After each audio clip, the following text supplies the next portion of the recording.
The anime started with Usato. He is a pathetic loser high schooler with nothing going on in his life. Bad grades, no friends, no girls, just like you. In short, he's the nice guy who helps some birds on a usual day. Yet, he wishes he was in a fantasy world to cure his boredom of being an ordinary loser, but one day someone steals his umbrella and he decides to wait for the rain to pass because princesses cannot get wet. However, despite the waiting, the rain never stops. Suddenly, he hears the student council president Susan and asking him what's going on. She asks if he doesn't have an umbrella, and despite being nervous around her, he confirms. She tells him the school is about to close, and Usato takes it as a clue to get his ugly face out of her sight. He decides to leave, but the beautiful and perfect president stops him by telling him she won't let him get wet. Suddenly, Vice President Kazuki appears, the typical perfect dude, and claims that he will let Usato have his spare. Susan asks if they're friends, but Kazuki replies they're classmates. Usato is confused because they never spoke before, but realizes that he's the typical disgusting nice guy.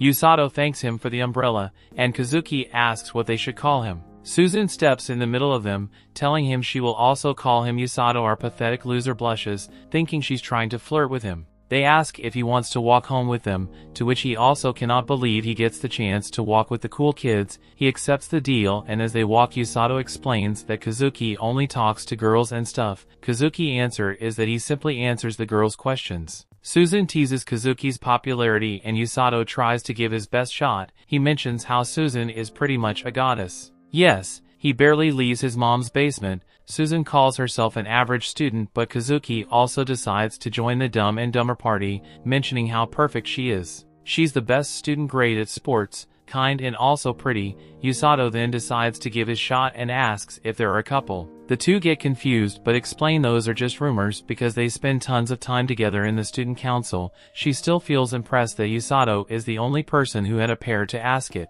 Susan asks if Usato has some plans for the future, but he plans to stay in his mom's basement. Kazuki mentions that she asks the same question to everyone. Susan replies that she's just curious because she has none. Usato asks why she doesn't, and she reveals that she doesn't have any because she accomplishes all her goals pretty fast. She reveals that for that reason, she feels isolated and doesn't think she belongs to this place, but Usato thinks that they're quite similar as they feel the same thing about their lives. Suddenly, Susan and Kazuki heard a bell and stopped. Usato is confused and asks what's going on. Kazuki asks if he heard the bell, but Usato doesn't. They hear the bell again, this time even louder, but Usato still cannot hear it. He gets closer when suddenly a magic circle appears under their feet. Kazuki starts to freak out, but Usato spits some facts. They're being summoned to another world. Kazuki thinks that this loser is crazy, but Susan's reaction shocks them. She's smiling while asking if he means that they will reach a place full of magic monsters and heroes. In those last moments,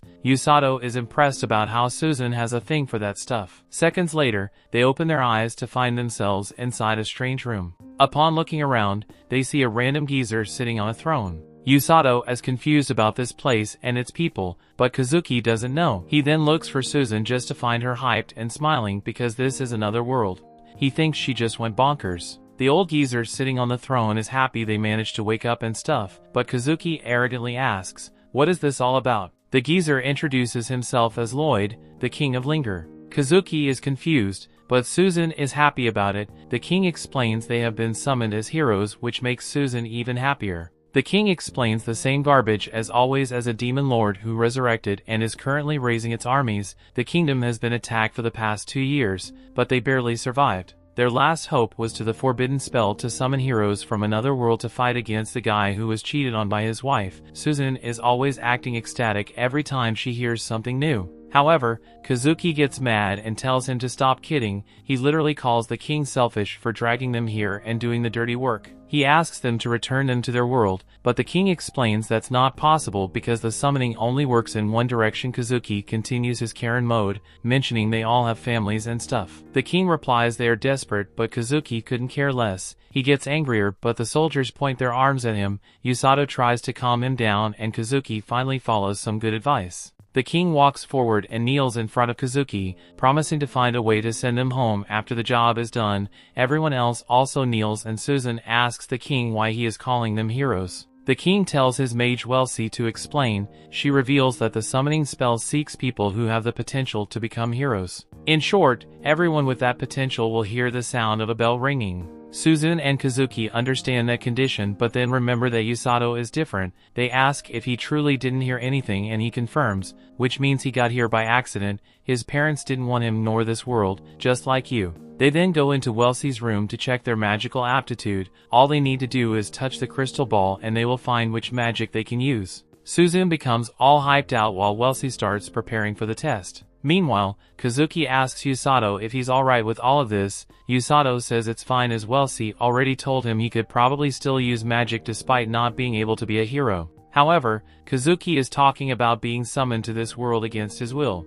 In his case, they didn't even want him. Usato dismisses it because it's all he wanted. Kazuki thinks that Usato is pretty chill about it, but he mentions that Susan is the odd one. They look at her being a typical weirdo and think that's true to the point that Kazuki thinks this is her being an optimist. Usato knows this is not the case, but they suddenly see the crystal ball glowing. Wellesley made all preparations and told Susan to start her test. She happily touches the crystal ball and a yellow glow appears. Wellesley explains that this means that she can use thunder magic, but she also has a huge amount of mana. Kazuki thinks that Susie looks happy, but deep down Usato knows this magic fits her fantasy dream. Kazuki then touches the crystal ball and it turns white. Wellesley explains he has a light attribute. Susan becomes all hyped up telling him to use a laser beam and stuff, but Usato tells her to stop being a nerd. She gets annoyed that Usato cut her off, but she then reveals that she likes that in a man. Usato feels shattered. He thought of her as the perfect girl. Turns out she's a freak. Wellesley explains that light magic is the strongest attribute because it counters the Demon Lord. Usato decides to try it too, but there's a flash of green. Susan and Kazuki think that's a beautiful and calming color and ask Wellesley what is that attribute. Yet, Wellesley is freaking out. She grabs Usato's hand and runs back into the throne room. The king is confused but asks if they already checked their aptitudes. Wellesley confirms mentioning Kazuki and Susan's huge potential, but there is a problem: Usato. The king laughs while asking if he has the power to control darkness or something, but he's shocked when he learns the crystal turned green. Wellesley explains his attribute is extremely rare, but the king tells her to shut up and not say it. Usato is confused, thinking his attribute is bad. The king starts to plot, mentioning they must take Usato as far away from the castle as possible. However, he doesn't think there's any safe place. Maybe they should hide him in town for a while. Meanwhile, a woman is walking in the hallway. The king tells his guards to make preparations, but Usato says that he doesn't understand what's going on. He asks if he's dangerous and if there is someone else with his attribute.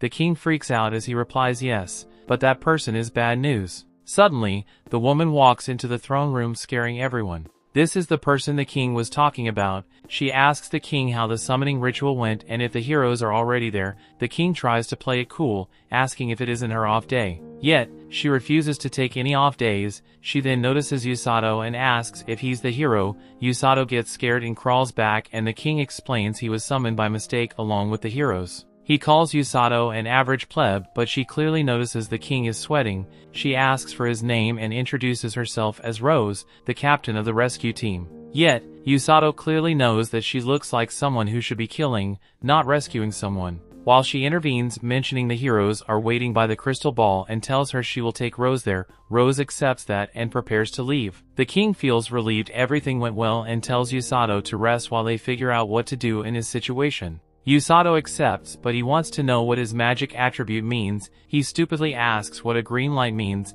Upon hearing those words, Rose stops. Everyone inside the room starts to freak out. Rose turns back and asks if he just said green. Usato confirms and she tells the king that she will be taking Usato with her. The king freaks out, telling Wellesley to get Usato out of there. Wellesley casts a spell creating a bubble around Usato, forcing him out of the castle. Yet, Rose smiles and dashes outside with her insane speed. Wellesley's bubble gets out of the window and tries to take him as far as possible outside the kingdom. However, Rose's speed and power enable her to catch up with him. She then punches the bubble, breaking it. Usato thinks he's done for. After all, there are no parachutes in this world, yet Rose manages to reach and catch him. She uses a statue to break down her fall and calls out the king. She tells him that she will turn Usato into a proper healer and walks away. The king shouts at her to return, mentioning that he knows that she wants to recruit more healers. However, Usato was summoned by accident. Rose ignores the king and continues walking. After returning inside,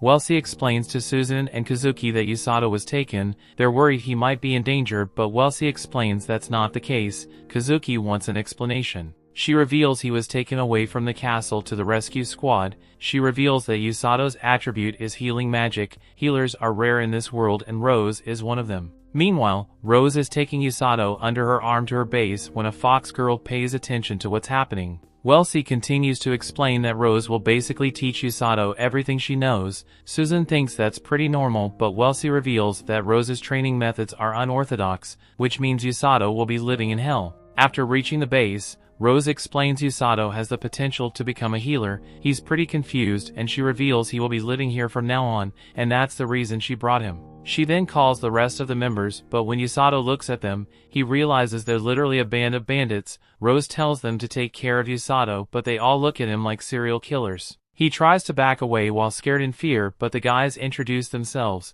which looks more like a robbery. Yet, Rose kicks Ton away because Usato is crying in fear. They complain, mentioning they were introducing themselves in a nice way. Rose then explains they all belong to the squad but are not healers. In fact, her rescue squad has only 2 more healers, but they're stationed somewhere else, which is why she will personally teach him about healing magic. Usato freaks out. His instincts are telling him to scream and run, but he can't move. He tries to ask for another instructor, but she ignores him while saying the training starts tomorrow. She orders Tong to show Usato the place and leaves. The bandit gang smiles at him and tells him how miserable his life will become because Rose will be teaching him. In short, he will be living in hell. During the night, Usato is initially worried about everything, but he then realizes there is no point in worrying and falls asleep.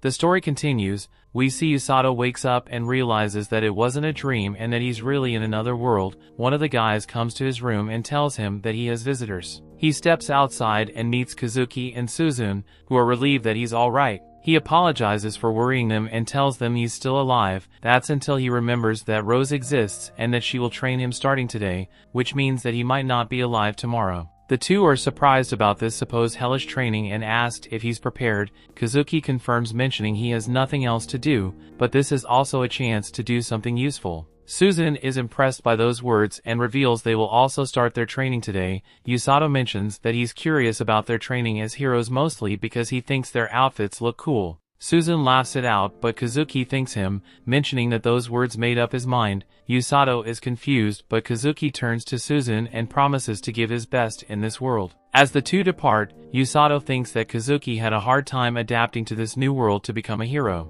However, Suzune is the one chilling as this is all she wanted. With that in mind, Usato promises himself that he will be able to help them someday. Rose suddenly steps outside and asks if the heroes are gone. Usato gets scared to return to reality and doesn't reply. She asks if they had a nice long chat and Usato turns robot slave mode, thanking her for her concern. Rose then explains he's not in prison and he can meet his friends when he wants, as long as he is in training. Usato thanks her and she gives him a diary. She explains that he should write down his training program experiences or whatever he wants with that. She warns they will be start training after breakfast. His first day of training was the opposite of hell. In short, his first task was to concentrate and relax. He feels something on his chest and Rose explains that's magic and she will teach him how to project it out of his body. Usato is confused, but she simply tells him to focus on feeling magic first. After finishing that training, Rose orders him to read a book. Usato is confused because he cannot read the language in this world, but upon opening it, he realizes that he can read and understand.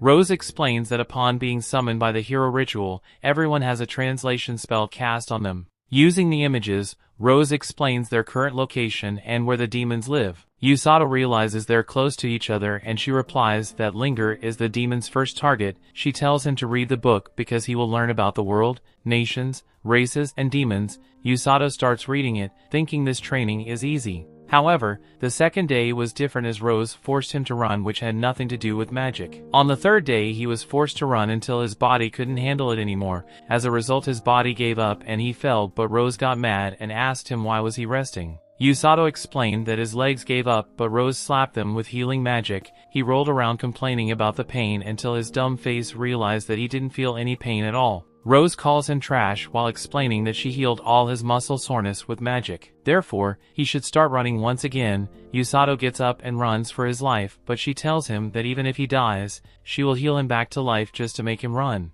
Usato thinks she's out of her mind, but he has a way to vent his frustration writing in his diary. On the fourth day, Usato started to train with the other squad members. However, the bandits were insulting him as they overlapped him. Rose also joined them because military training doesn't exist without insults. This only makes Usato plan his revenge by venting on his diary. He continued to run during the 5th and 6th days, but Rose still thought he was slow and insulted him. He ends up hugging the floor and again decides to vent on his diary. However, while trying to get up he notices that his hand is glowing. He's confused that it looks like healing magic but doesn't understand why it's activating. The 7th day is a bit different. He runs until exhaustion and then becomes Rose's kicking bag. Rose then approaches him and tells him the more he hates her, the harsher she will become. Usato was shocked as he realized that she read his diary. She looks like a psycho, but there's no way she knows how to read Japanese. She then picks him up and throws him into the air, ordering him to start running. Usato tears down midair and promises that from now on he will call her the muscle-headed demon gorilla in his diary.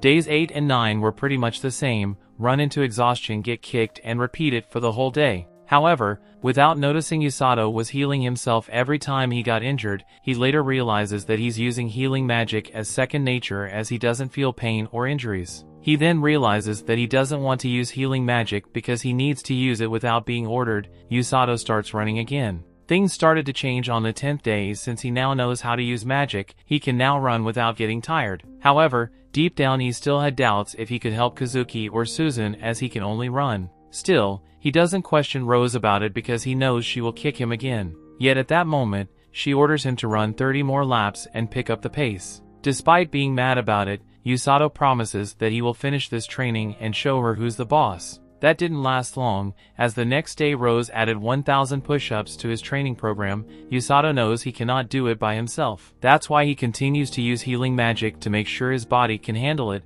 Rose then asks if he knows why she's forcing him to train his body. Usato almost stops to answer, but she explains it's because he needs to run from the enemy on the battlefield. Usato is confused, but she also reveals that he needs to save his fallen comrades. Therefore, the faster he runs, the faster he will be able to save them. Usato is surprised by those words, but she orders him to continue doing push-ups. He continues the training but is surprised that Rose didn't yell at him today. He thinks he should be happy about it, but in reality he's scared. On the 12th day, Usato ran during the whole morning and spent his afternoon doing more push-ups. Rose didn't yell at him again, but he noticed that his body felt a bit lighter. Yet, Rose also noticed something was going on and added some weights while he ran the next day. He continued to train that way until he noticed that on the 14th day his lunch went missing. He asks the guys about it, but Tong simply replies it was delicious. Usato gets mad and throws a cup of water at him, followed by a punch. Tong dodges it as he explains that internal fights are banned from the squad. In the end, Tong runs away laughing while Usato chases him without any effort despite carrying some weights. Yet, he realizes that he's probably being brainwashed because he doesn't complain as much. On the 21st day, Kazuki and Susan visit him alongside the princess and a knight. Upon arriving there, they get shocked to see Usato doing push-ups with Rose sitting on a huge rock on top of him. She complains that he's too slow and motivates him to not quit. Usato refuses to quit and continues the exercise. Rose asks if he just replied to her, but our boy grows a pair and says that this is too easy because she's light. Rose mocks him and jumps down to place another rock on top of the other. Despite the initial shock of regret, Usato continues to push forward using his magic to heal himself. Rose even admires his determination, saying that he's becoming her type of guy, and that at this rate she might take him with her way sooner than she thought. The other two cannot believe Usato is going through this, but Susan quickly starts trolling after checking his muscles. However, the knight gets angry and grabs Rose's collar and asking what she is doing. He claims that she's trying to destroy Usato, but Rose simply replies that he should release her. The guy holds on, but she grabs his hand as she tells him that he trains his knights however he wants, but she will use her methods to make Usato become her right-hand man, therefore she cannot go easy. The knight and Usato are both shocked by those words. Rose reveals that Usato is a catch. He hates losing, but what she loves the most is that he doesn't give up. Yet, Usato gets worried because this knight will probably make his training harder. Rose then orders him to take a break and have lunch. The knight then tells Kazuki and Susan to take care of the princess while he speaks to Rose in private. As they leave, the knight complains that the king ordered Rose to re-enlist despite his objections. Rose refuses to re-enlist, explaining that she misses one eye. While resting under a tree, Usato finds out that the guy is the kingdom's strongest knight. His name's Siglis. He is the one who's teaching Kazuki and Susan how to use the sword.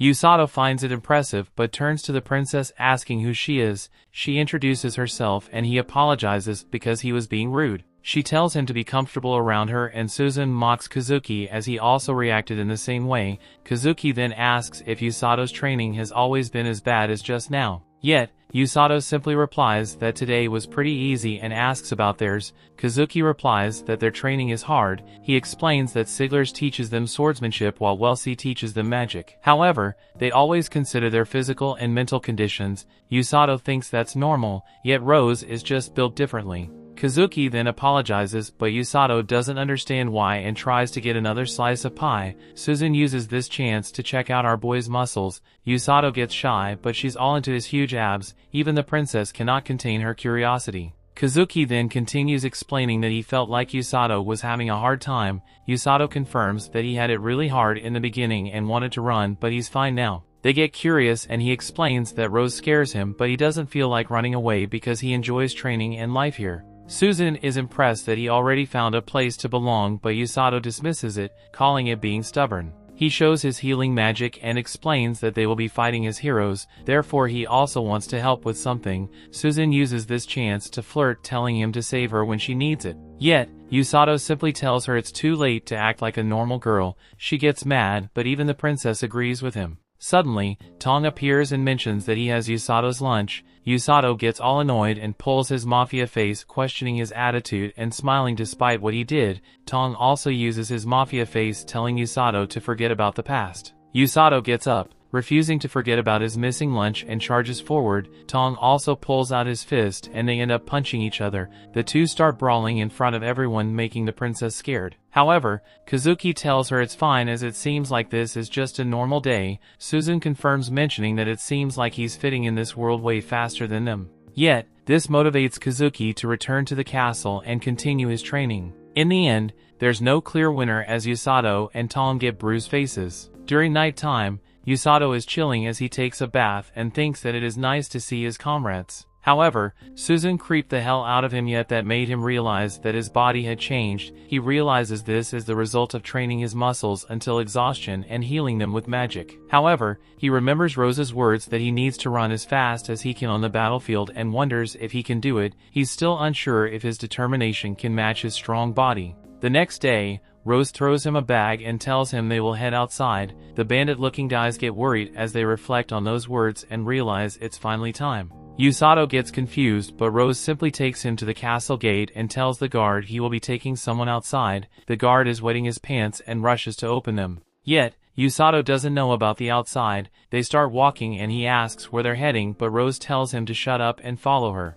After some hours they reach a cliff. Rose reveals that ahead of him there's a forest called the Darkness of Linger, which is famous for having dangerous monsters. She then gives him his orders. He can only come home after killing a grand grizzly. Usato tries to refuse it, mentioning that monster usually becomes the strongest monster after 100 years, plus he doesn't know how to fight because she only taught him how to run. Yet, Rose gets annoyed and throws him into the forest.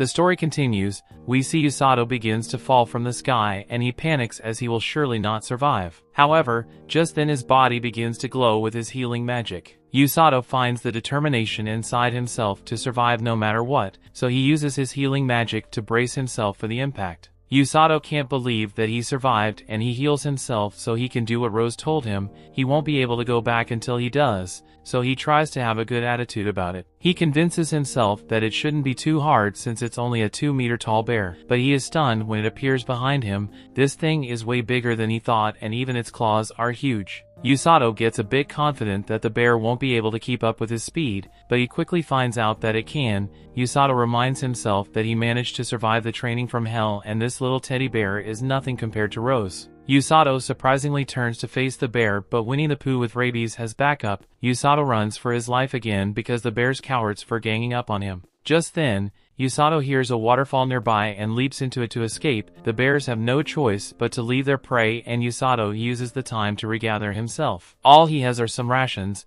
a canteen and a knife, so he wishes Rose would have him something he could at least start a fire with. Taking down a grand grizzly is starting to seem impossible at this point, but he will leave that depressing task for tomorrow. Usato was just glad to have survived the first day and sleeps in a pile of leaves. The next day, Usato begins to hunt and decides that he needs to learn more about his enemy. First he needs to learn where it lives, and he finds some scratch marks on a tree. Just then Usato prepares for the fight of his life as he hears rustling in some bushes, but it turns out to just be an innocent little bunny. It's actually a monster that looks like a rabbit and it seems to be injured. Usato heals the thing up and acts like a bunny whisperer as he tells it to be more careful. Usato continues the hunt, but the bunny follows him. He tries to explain that he's searching for a dangerous monster, so it should leave, but the dumb little bunny doesn't listen. This thing just won't leave him alone, so he begins to wonder if the rabbit's trying to show him where the grand grizzly is. Usato follows the little bunny and leads him right to the bears. Usato plans to monitor them without being discovered and notices that they seem to be a family.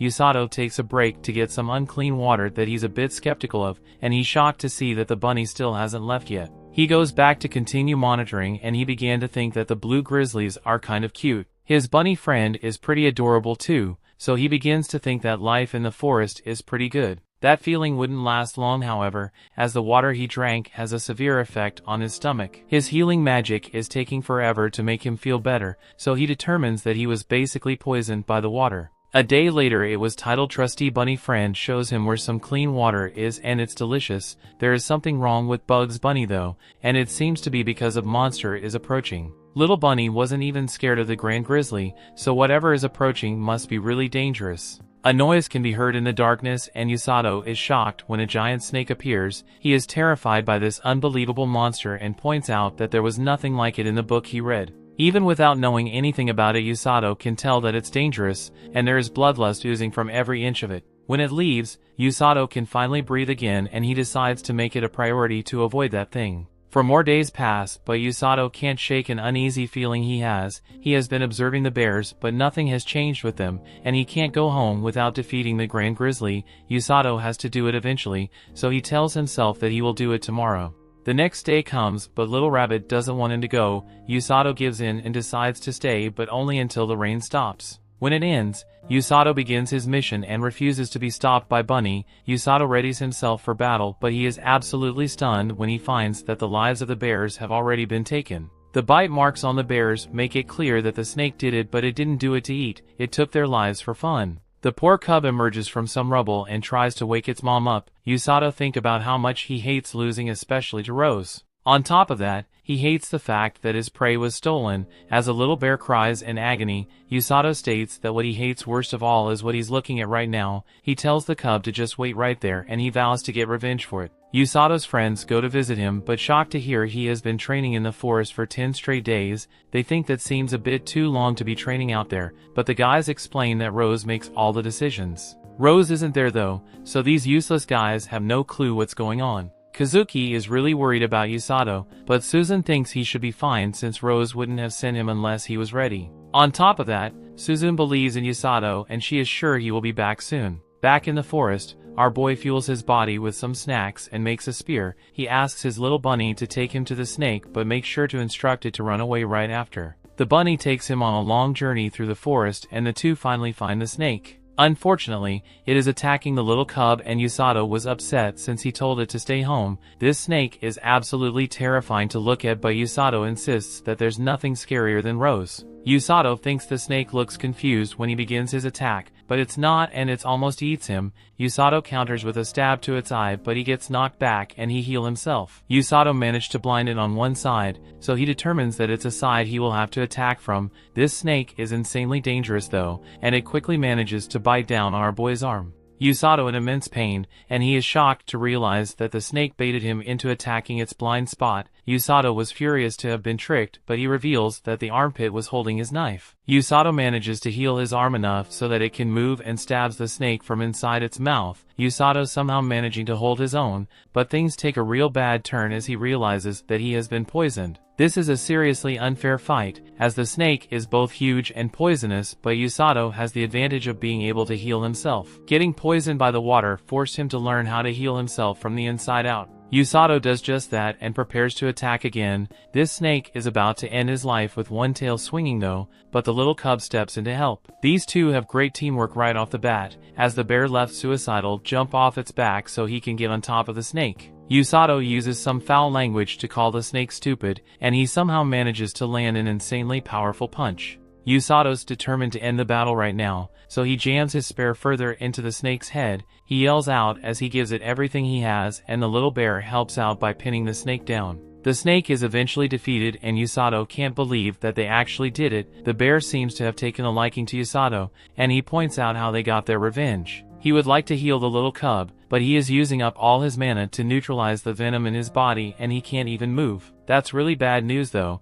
as he is shocked when the snake gets back up. Usato can't even move an inch, so the little cub tries to help him, but Usato just tells it to run away. The snake moves in to end his life, and Usato thinks about all the people in his life. He determines that this entire situation is all Rose's fault, and he yells out that she is a violent ogre. Just then, this violent ogre descends from the sky and shockingly stops right on the snake. Her angry attitude causes her to call the snake an idiot, and Usato wonders how she knew to come help him. Rose reveals that the bunny named Kukuru told her. Kukuru is her pet, and she told it to watch over Usato. Usato explains that the rabbit showed up injured and looking for help, but Rose just points out that he is a sucker. Kukuru put on an act to gain his trust, and he fell for it. Rose was always nearby in case you needed to step in, but she planned to intervene as little as possible. However, she never thought that the giant snake would appear. This snake was created by the Demon Lord's army, and Siglis failed to finish it off during the last invasion. She never thought it would be able to defeat a Grand Grizzly though,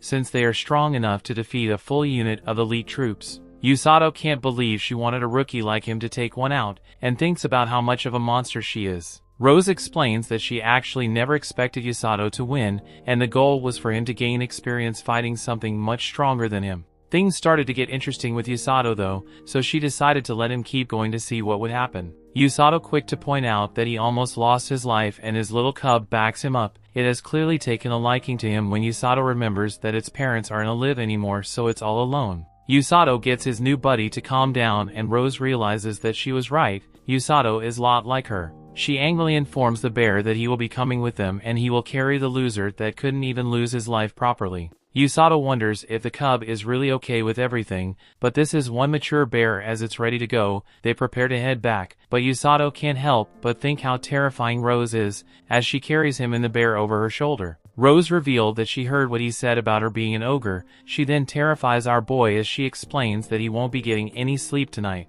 They head home, and Rose reveals that Usato actually passed the test with flying colors. Usato's surprised to hear that he is now qualified for something, and Rose explains that he's now qualified to stand beside her on the battlefield. He still hasn't mastered the basics, but Usato definitely has what it takes. He has the ability to withstand pain, physical aptitude, and a strong mental state. The other two healers never earned that distinction, so she tells Usato that he should be proud. Usato wonders what she means when she says that they might be able to make it, and he is shocked when Rose reveals that the demon army will be attacking soon. Elsewhere, the Demon Lord wonders how preparations are going for the invasion of the Linger Kingdom. Amila, the commander of the 3rd Army, reports that their units have finished preparing for battle and they will soon advance. That brings the episode to an end. Thanks for watching. Want next part? Subscribe the channel and turn on notification bell.